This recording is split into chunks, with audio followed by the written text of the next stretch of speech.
মানে আমি তোমায় সকাল সকাল কোন অলক্ষণে কথা বললাম রানী? আমি তো কিছুই বুঝতে পারছি না। বললেন না, অলক্ষণে কথা বললেন না। ভুলে যাবেন না, আমি আপনার রানী। নিজের কাজ নিজে করব? আমি তোমার স্বামী, আমি তোমার কাছে এইটুকু আবদার করতে পারি না? হ্যাঁ,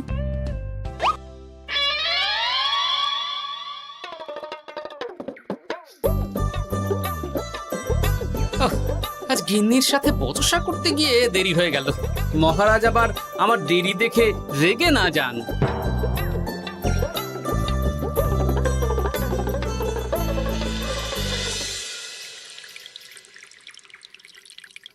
হ্যাঁ, তুমি কথাটা খুব একটা মন্দ বলনি মন্ত্রী।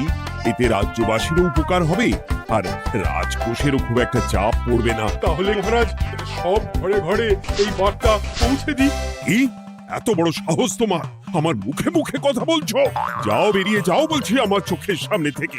তোমায় আর দেখতে চাই না। আমি আবার কি বললাম মহারাজ? কি বললে মানে? কি বলতে বাকি রাখলে শুনি? বলছিলাম কি, অপরাধ নেবেন না মহারাজ। সেনাপতি তো চুপ, একদম চুপ। আমি মরছি নিজের জ্বালায়, আর তুমি ওই ভুল ভাল বলে আমার মাথা বিগড়ে দিতে চাইছো? মহারাজ রেগে আগুন, এই ছিলেন ঠান্ডা। এই তো মুখে হাসি ছিল, এখন হাতে ডান্ডা। কি বললে কবি? তুমি আমায় অপমান করলে? যাও, এক্ষুনি তোমরা সবাই দূর হয়ে যাও আমার সামনে থেকে। কাউকে চাই না আমি। এই মুহূর্তে রাজসভা আমি শূন্য দেখতে চাই, না হলে আজ সব কটা গর্দান নেব আমি। যাও বলছি।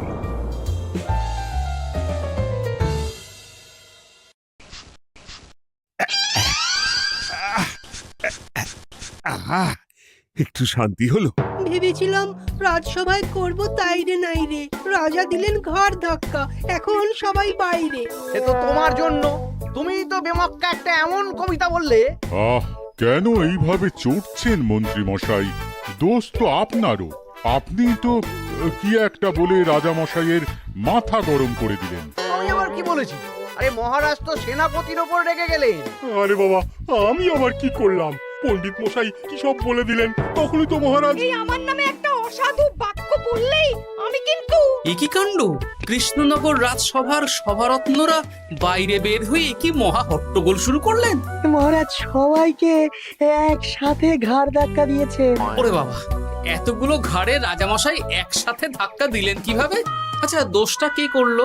দোষ করেছে ও, দোষ করেছে ও। দোষ করেছে ও। দোষ করেছে ও। এবারেও কেউ একমত হতে পারলেন না কে দোষ করেছে। হ্যাঁ, আচ্ছা বেশ, কি হয়েছে কেউ একটা খুলে বলুন দেখি। আমি বলছি, মহারাজ বেশ খোশ মেজাজি ছিলেন, কিন্তু হঠাৎ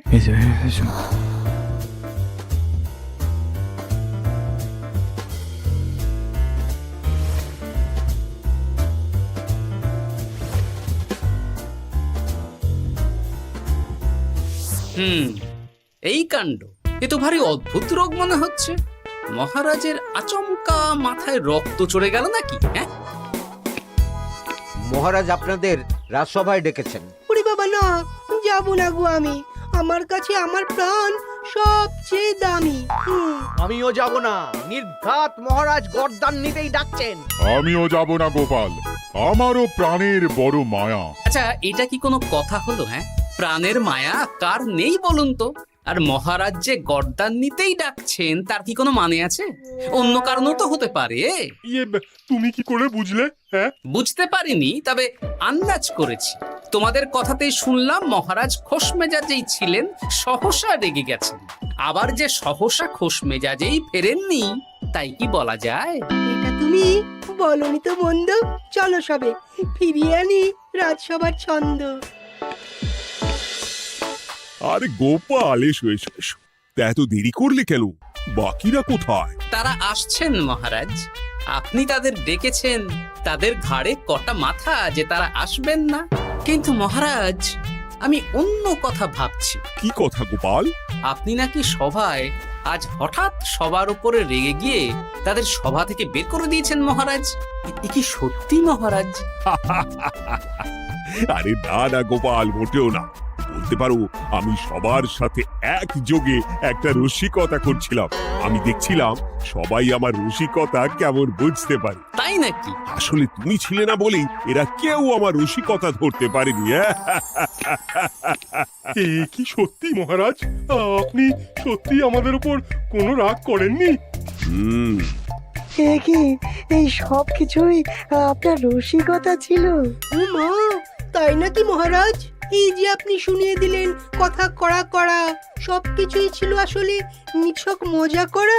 আহ, আবার যত সব বাজে বকছো তোমরা। এত কথা কেন? তোমরা কেউ আসলে মহারাজ কৃষ্ণচন্দ্রের রাজসভার যোগ্য নও। যাও যাও, দূর হয়ে যাও। কিন্তু মহারাজ, এই যে আপনি বললেন। আহ, তুমি সবার আগে যাও তো। তুমি হলে সব নষ্টের গোড়া। যাও বলছি, আমার আর ভালো লাগছে না। যাও। জব বাবা।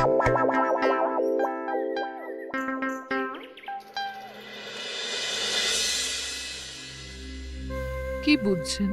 না না না, আমি তো সবই ঠিক দেখছি রানীমা।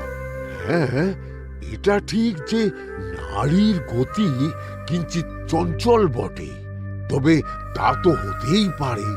বাকি সবটাই ঠিকই আছে। তাহলে এমন হচ্ছে কেন? মহারাজ এইভাবে যখন তখন রেগে যাচ্ছেন কেন? আজ শুনলাম আপনাদের সভা থেকে দুবার বের করে দিয়েছেন, আবার ফিরিয়ে এনেছেন। হুম হুম হুম। আমি ওষুধ পাঠিয়ে দিচ্ছি, আর মহারাজের কিঞ্চিত বিশ্রামের দরকার। হ্যাঁ, তোমার মাথা আর আমার মুন্ডু। বলি, আমি বিশ্রাম নিলে রাজকার্যকে চালাবে শুনি তুমি, নাকি ওই অকর্মার ঢেকি মন্ত্রী? না মানে ওই আমি। যাও, আর আমার কথা বলতে ভালো লাগছে না। আমাকে একটু একা থাকতে দাও।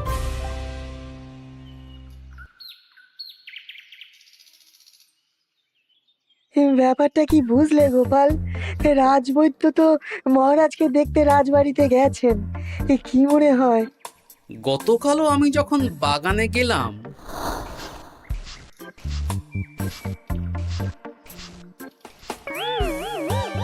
গোপাল, তোমার কি মনে হয় মহারাজকে কোন রোগে ধরেছে? এই রেগে যাচ্ছেন, আবার এই মাথা ঠান্ডা হয়ে গিয়ে ডেকে পাঠাচ্ছেন।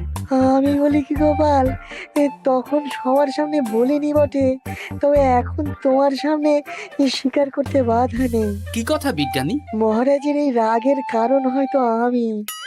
আমার মনে হয় আমার দোষেই উনি এরকম বারবার রেগে যাচ্ছেন। কেন? আসলে মহারাজ আমাকে একটা মাথা যন্ত্রণা সারার ওষুধ আবিষ্কারের দায়িত্ব দিয়েছিলেন, তো আমি অনেক চেষ্টা করেও সেই ওষুধটা আবিষ্কার করতে পারিনি। যেটা আবিষ্কার করেছি তাতে সেরকম কাজ হচ্ছে না। আমার মনে হয় ওনার মাথা ব্যথা থেকে এরকম হচ্ছে।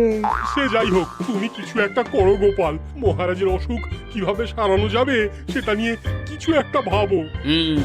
ভাবতে তো হবেই। আজ সন্ধেবেলায় তুমি তোমার বাড়িতে বাকি সভাসদদের ডেকে আনো, আমি সমাধান সঙ্গে নিয়ে সময় মতো চলে আসবো। আচ্ছা বেশ, তাই হবে। আমি এখনই বাকিদের খবর দিয়ে দিচ্ছি। আর বিজ্ঞানী, একটু এদিকে এসো তো, একটা কথা আছে।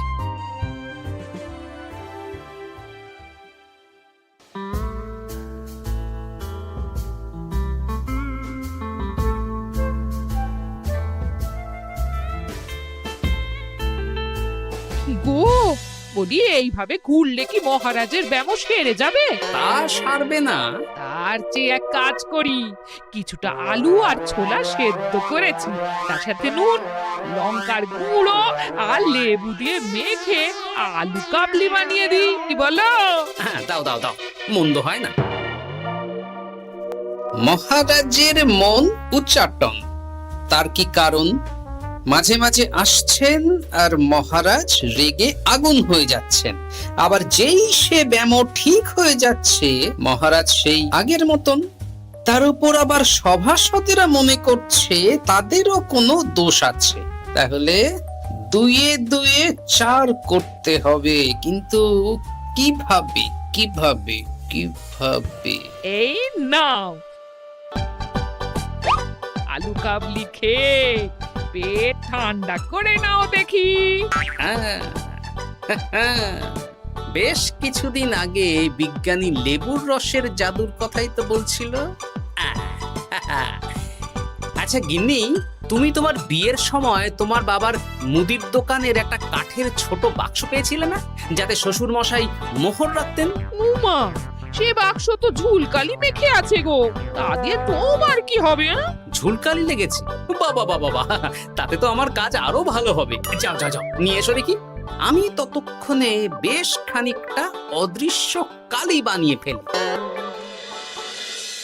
না না, আমি তো বলছি মহারাজের কোনো রোগ নেই, সামান্য উদ্বেগ ছাড়া আর কোনো সমস্যাই নেই মহারাজের। তাহলে মহারাজ আমাদের এই তুর্কি নাচন কেন নাচাচ্ছেন শুনি, মস্করা করে?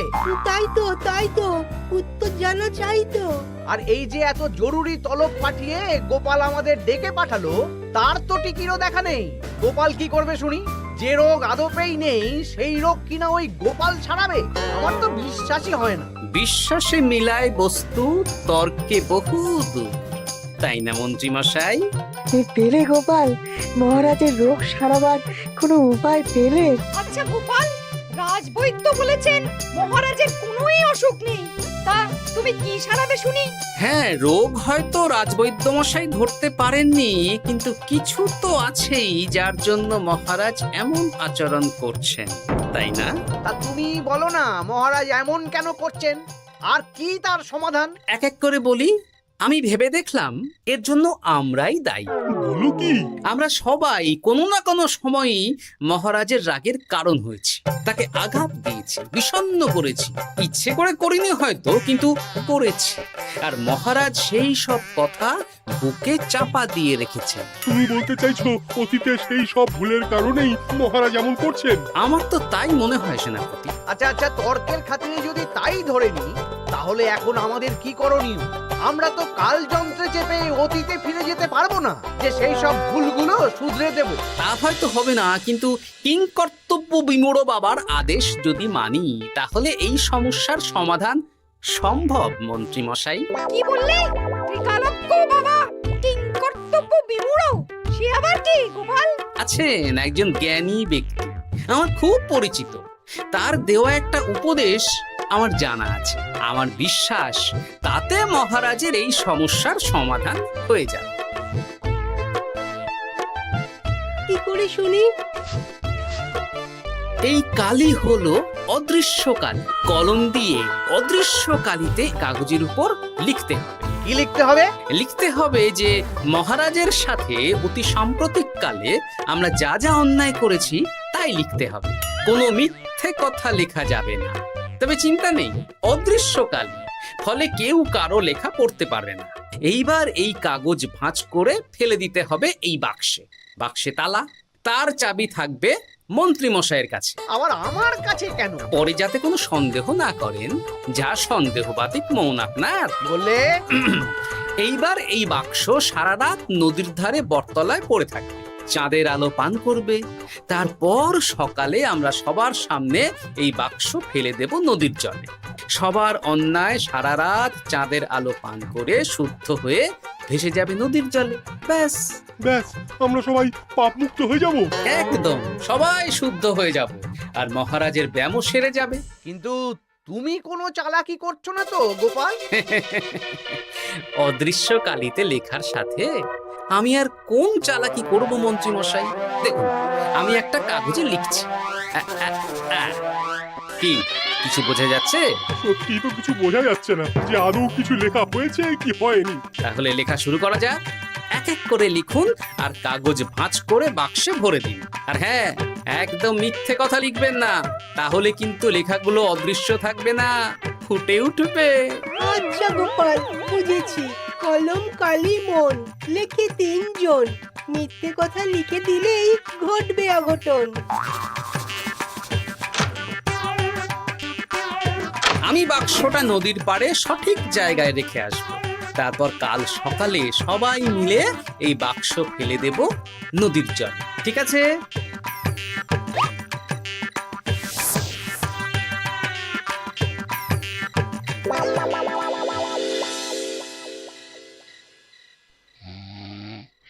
কথায় আছে, মনে যা আসে বলে যাও, ভুলেও লিখো না, তাহলেই বিপদে পড়বে। এদিকে কেমন সবাই নিজের নিজের দোষ লিখে বাক্সে ফেলে দিয়েছে। ভাগ্যিস আমি সবার লেখা কাগজগুলো রাতের অন্ধকারে বের করে আনলাম।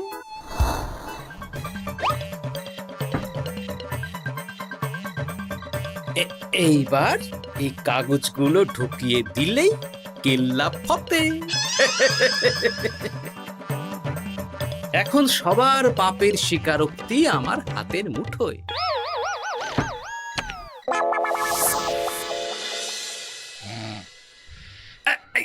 আরে, ও মা গো, ও বাবা গো, ওগিনি বলি, নাক ডেকে তো ঘুমোচ্ছ, আর পিঠটা একটু চুলকিয়ে দাও দেখি। এই জন্যই তো মাথাটা যায় গরম হয়ে।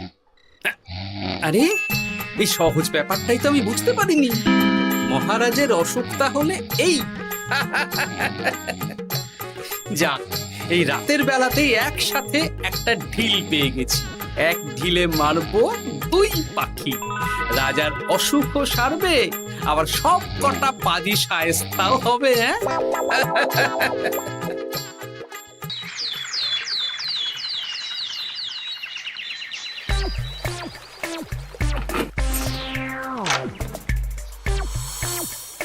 কি এইবার শান্তি হয়েছে তো মন্ত্রী মশাই?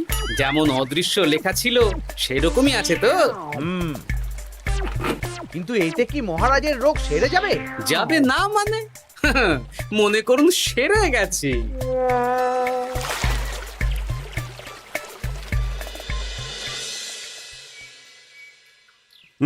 তাহলে আজকে সভার কাজ শুরু করা যাক। ক্ষমা করবেন মহারাজ, সবার কাজ শুরু করার আগে একটা দরকারি কাজ আগে করা দরকার। না হলে আবার কখন আপনি আমাদের কারো উপর রেগে যাবেন আর আমাদের সভা থেকে তাড়িয়ে দেবেন, তার তো ঠিক নেই, তাই না? গোপাল, আর বিরক্ত করো না। আমার এত সাহস নেই মহারাজ যে আমি আপনাকে বিরক্ত করব। আমি তো জানি নিজের পিঠ যখন নিজে চুলকোনো যায় না, আর কেউ থাকে না সেই পিঠ চুলকিয়ে দেবার মতো, তখন কিরকম বিরক্তি জেগে ওঠে, তাই না মহারাজ? এ কি গোপাল, তুমি এত কিছু কি করে জানো? জানাই তো আমার কাজ মহারাজ। আর এও জানি যে আপনার এই বিরক্তির পেছনে সভাসদগণের ভূমিকা ঠিক কি। তার মধ্যে তুমিও আছো গোপাল, তাই না? আছি, পুরো মাত্রায় আছি মহারাজ। তবে হ্যাঁ, আমি কিন্তু তাই বলে রাজকোষের হিসেবে গোলমাল করে মহারাজের কোপের কারণ হইনি মন্ত্রী মশাই। এটা কি গোপাল আন্দাজে বলছে? না হলে কাল অদৃশ্য কালিতে আমি কি লিখেছি সেটা জানলো কি করে? আমি যা লিখেছি সেটাও কি গোপাল পড়ে ফেলেছে নাকি? যাকে পড়লেই বাকি, সব লেখা তো ওই নদীর জলে ভেসে গেছে। আমি যে লিখেছি তার প্রমাণ কি? তবে আর চিন্তা নেই মহারাজ, সমস্যার সমাধান হয়ে গেছে। এখন থেকে আপনি যতক্ষণ রাজসভায় থাকবেন, প্রথমে মন্ত্রী মশাই, তারপর পণ্ডিত মশাই, আর তারপর রাজবৈদ্য পালা করে আপনার পিঠ চুলকে দেবে। কেন আমি কেন চুলকে দেব? না দিলে যে আপনার কপালে অনেক বড় শাস্তি ঝুলছে মন্ত্রী মশাই। রাজকোষে যে জালিয়াতি আপনি করেছেন তার স্বীকারোক্তি আমি হাজির করব যে মহারাজের সামনে।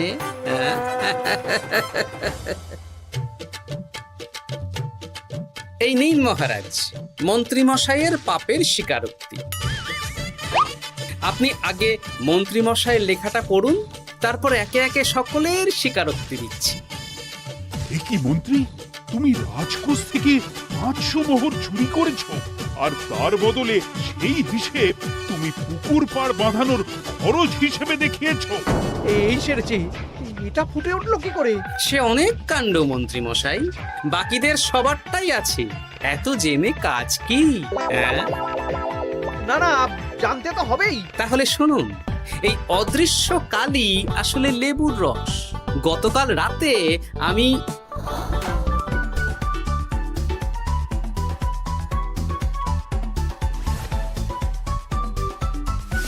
এবার লেবুর রসে অদৃশ্য লেখা কেন বা কিভাবে ফুটে উঠলো সেটা বিজ্ঞানী বোঝাবে। লেবুর রসে লেখা আগুনের তাপে ধরলে ফুটে ওঠে, কারণ লেবুর রসে থাকা অম্ল কাগজের সাথে থাকা শ্বেতসারের সাথে বিক্রিয়া করে এবং তাপ পেলে সেই বিক্রিয়া দ্রুত হয়ে কাগজের শ্বেতসার রাসায়নিকভাবে পরিবর্তিত হয়ে গাঢ় রং ধারণ করে। অনেক দিন আগে বিজ্ঞানীর কাছে ব্যাপারটা জেনেছিলাম, আজ কাজে করে দেখালাম। এবার মন্ত্রীমশাই দেখুন, মহারাজের সেবা করা ভালো না তার বদলে চাবুক খাওয়া ভালো।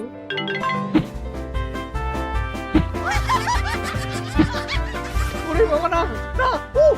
আগে যেমন বুনো ওল তেমনই তো বাঘা তেঁতুল হবে মন্ত্রীমশাই। যা, রাজামশাইয়ের মেজাজ আবার বিগড়ে যাওয়ার আগেই কাজ শুরু করে দিন ও বাকিদেরকে সেবা করার সুযোগ করে দিন। আজ থেকে ভুল হলে শুধরে নেব ভুলকে। মন্ত্রীমশাই মহারাজের পিঠ দেবে চুলকে।